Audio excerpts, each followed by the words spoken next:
quand tu n'obéis pas à ton autorité, tu crées une infirmité, tu crées un handicap dans ta vie. Amen. Oui, il faut le savoir.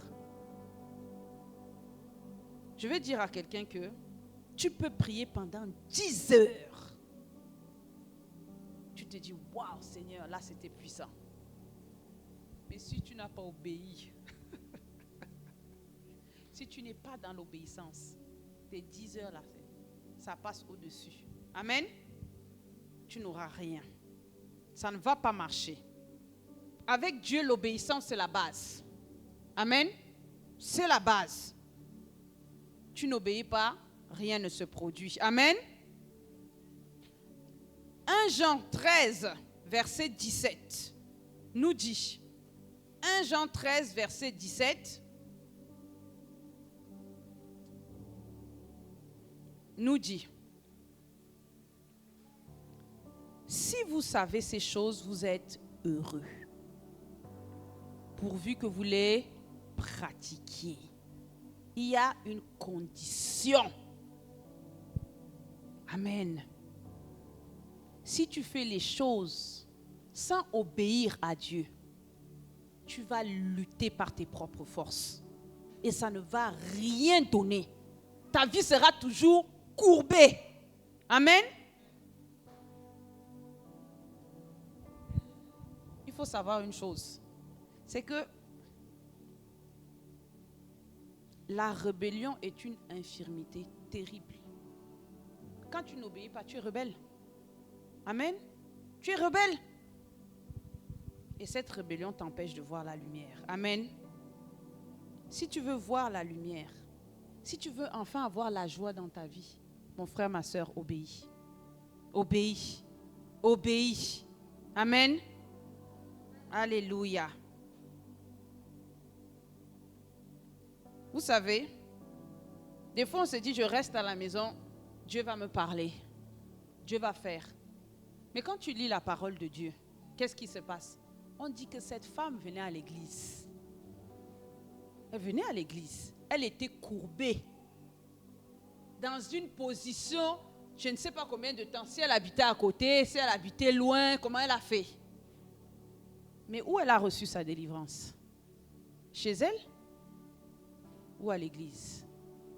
Amen. Alléluia.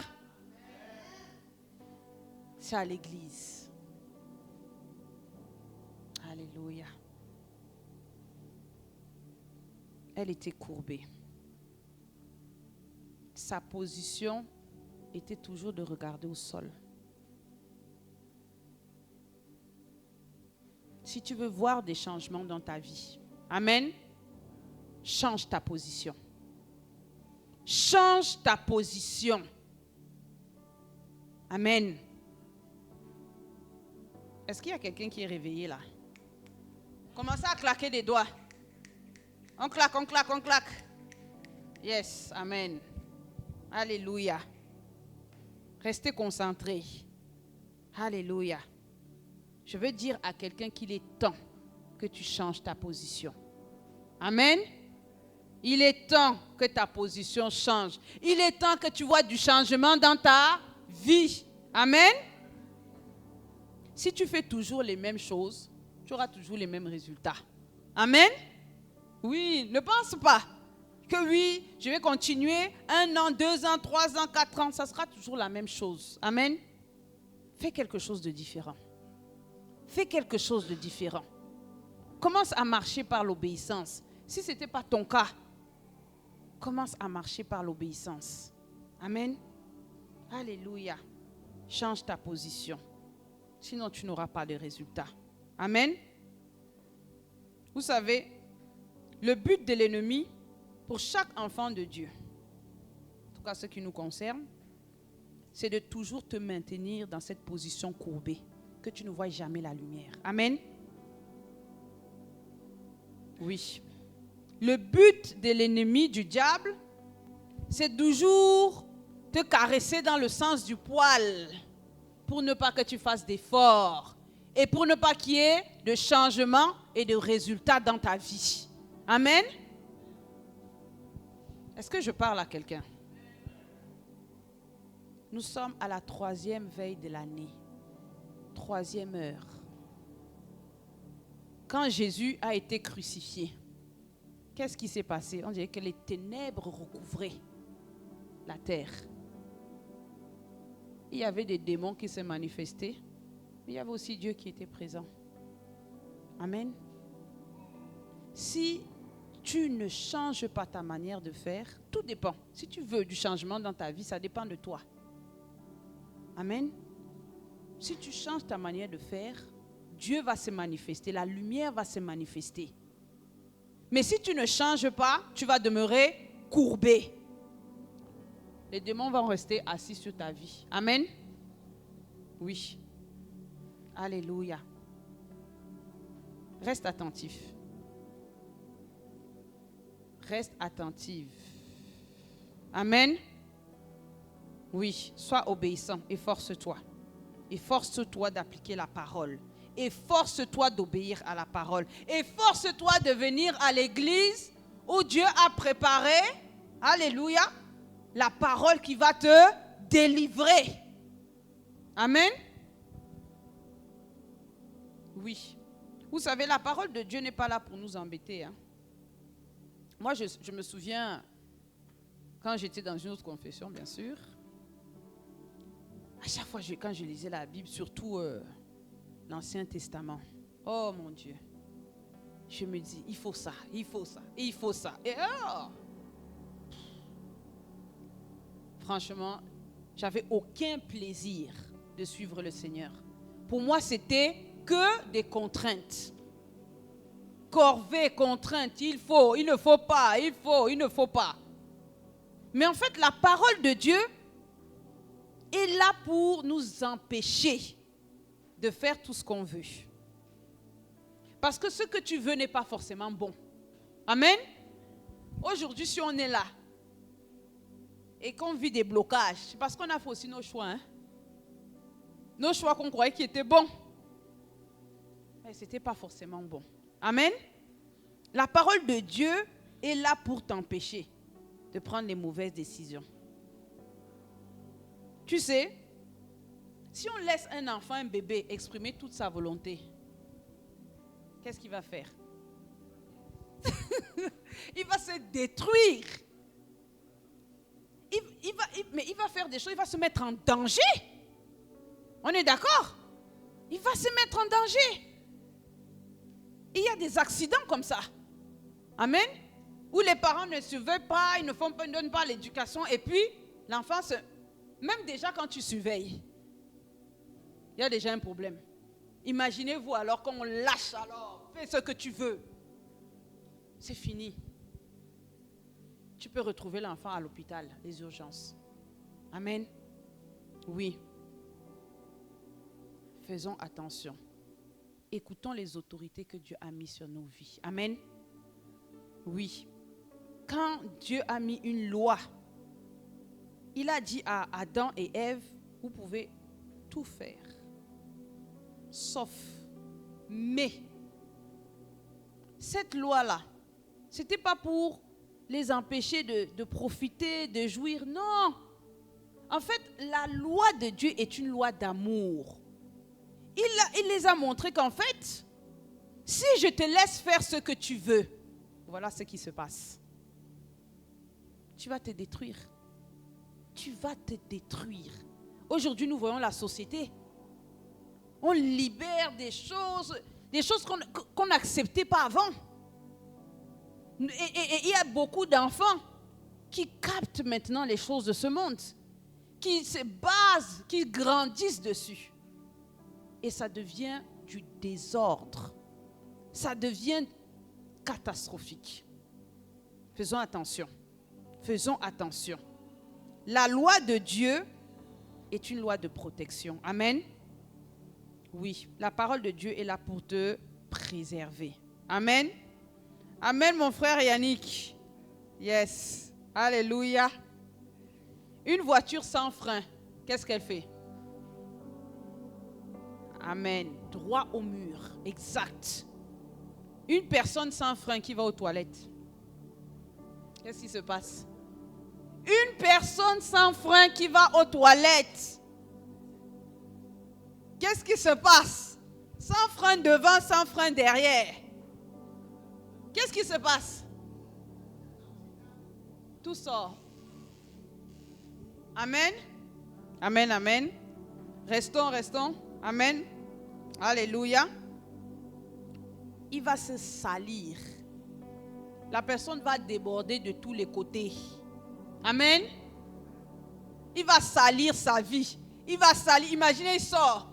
Tout sort là, tout sort derrière, tout sort. Amen. Il ne peut pas se tenir. Il ne peut pas se tenir face aux personnes. Il va détruire, il va salir sa vie, ses relations, son travail, tout ça. La loi de Dieu est là pour nous freiner notre volonté. Amen. C'est pour nous mettre un frein. Alléluia. Si tu exprimes ta volonté, mon frère, ma soeur, c'est la mort pour toi. Amen. Oui. Et si tu bases ta volonté sur ce que tu vois dans le monde, c'est aussi la mort pour toi. Amen. Ne te retrouve pas à aller épouser un homme quand tu es un homme. Amen. Bon, je crois que ça ne concerne personne ici. Gloire à Dieu. Amen, amen. Alléluia. Mais on parle même pour nos enfants. C'est important. Yes.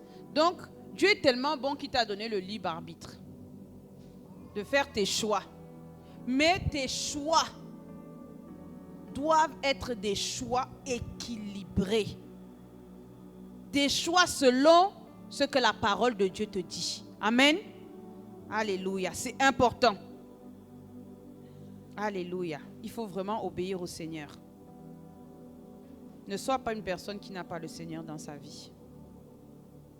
Ne sois pas une personne qui n'a pas la parole dans sa vie. Ne marche pas sans lampe. Qu'est-ce que Psaume 119, verset 105 dit? Je crois que tout le monde connaît ce verset. Ta parole est une lampe à mes pieds et une lumière sur mon sentier. Tu as besoin de la parole, sinon tu vas tomber dans un trou. Oui. Tu as besoin d'une lampe pour t'éclairer. Amen. Alléluia. Tu as besoin de la lumière. Imagine que tu es aveugle. Déplace-toi. Déplace-toi.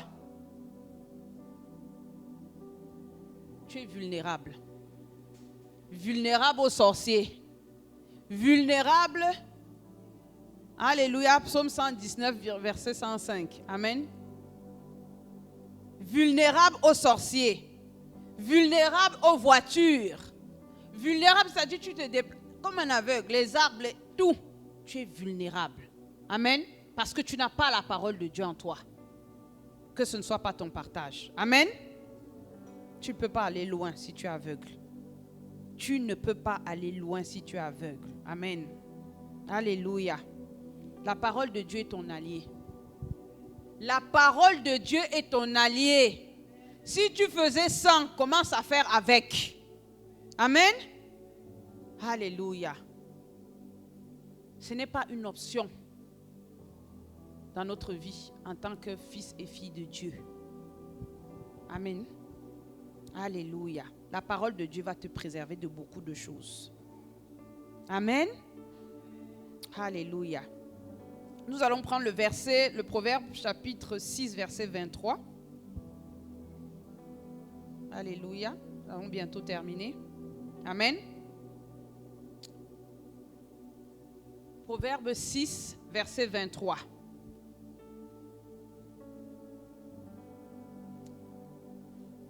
Car le précepte est une lampe et l'enseignement une lumière.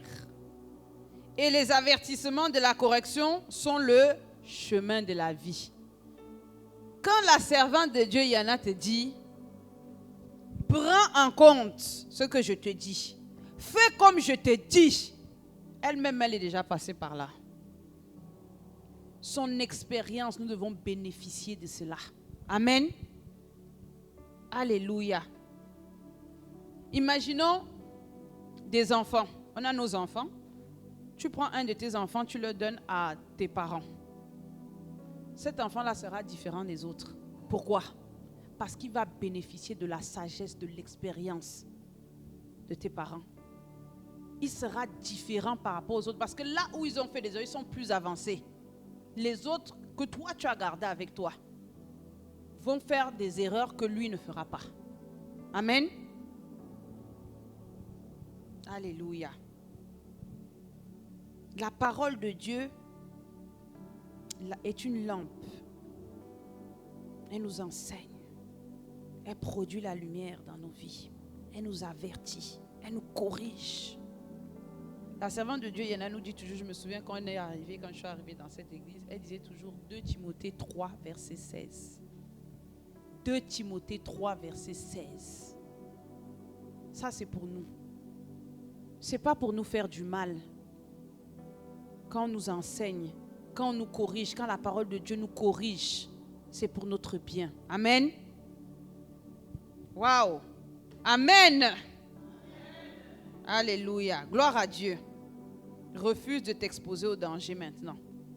Attache-toi à la parole. Attache-toi à la parole. Alléluia. Quand nous continuons dans Proverbe 6, verset 28, la parole nous dit, toujours dans le même chapitre, Proverbe 6, verset 28. Quelqu'un marchera-t-il sur des charbons ardents sans que ses pieds soient brûlés? Qu'est-ce que la parole de Dieu te dit là?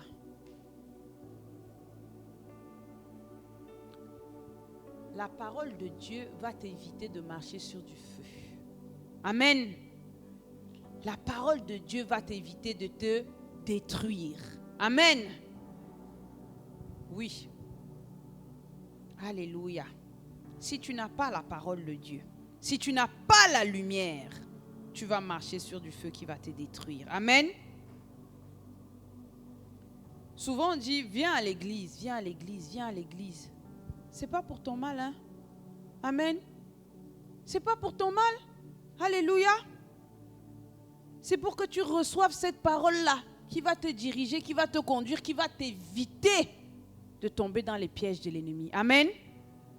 Qui va t'éviter d'être courbé. Amen. Alléluia.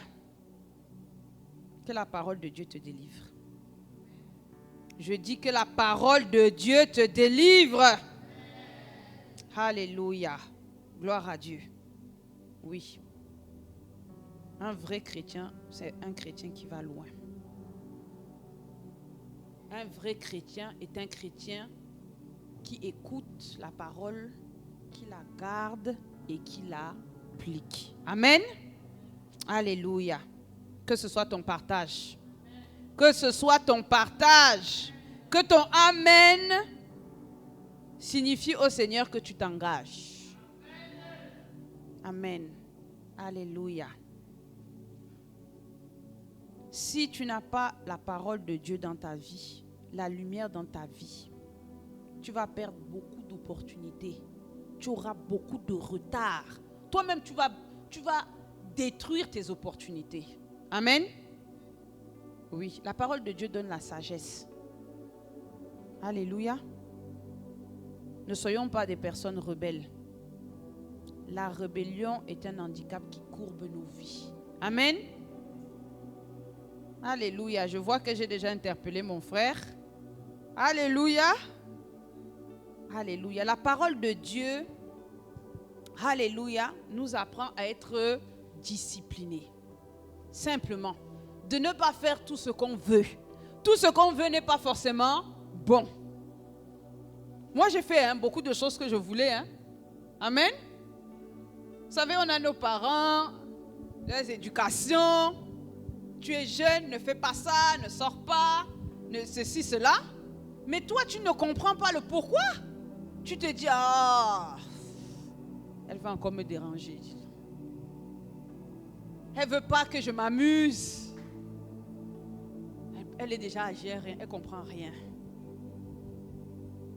ne comprends rien, je suis jeune moi. Je vais profiter. Profiter là, hein? Tu te mords les doigts après. Amen. Alléluia. Ça change la tangente de ta vie. On est d'accord? Amen. Oui. Je crois que ça nous parle à tous. Ce que tu dois savoir, c'est que derrière chaque péché, il y a un démon. Écoute-moi bien. Derrière chaque péché, il y a un démon. Ne prends pas le péché à la légère. Parce que quand tu pèches, qu'est-ce que tu fais? Tu ouvres simplement la porte au diable dans ta vie. Amen? Oui, c'est ça. C'est pas simple de pécher. Et derrière chaque démon, il y a des esprits méchants. Qu'est-ce qu'ils font? Ils ont pour mission de t'empêcher d'avancer, de t'empêcher d'entrer dans le plan de Dieu. Amen. De te bloquer. Bloquer ton mariage, bloquer ton avenir, bloquer tes finances. Oui. Amen. Alléluia. Qu'est-ce qu'ils font? Ils sont là pour paralyser nos vies. Oui. Nous allons prendre... Il y a une des infirmités qui est l'angoisse. L'angoisse. Est-ce que je parle à quelqu'un? Il y a des gens qui sont très angoissés. Très. Angoissés pour l'avenir. Angoissés avec leurs relations. Et qu'est-ce que crée l'angoisse? Tu es pessimiste. Tu vois toujours noir. Tu n'as pas la joie en toi. Amen. Tu es négatif, nerveux. Et puis qu'est-ce que ça fait? Ça handicape ta confiance en toi. Oui. Et quand tu n'as plus confiance en toi, tu n'as plus d'avenir. Tu n'oses plus. Tu es paralysé. Amen. Oui. C'est ce que ça fait. Les sensations, pour savoir si tu as un esprit d'angoisse, un démon d'angoisse dans ta vie. Il y a des choses qui peuvent te permettre de repérer ça. Quand tu es dans un endroit où toute seule ou tout seul, tu sens que tu es oppressé. Tu te sens avec des sueurs froides. Tu sens un mal-être que tu ne peux pas expliquer. Est-ce que je m'adresse à quelqu'un aujourd'hui?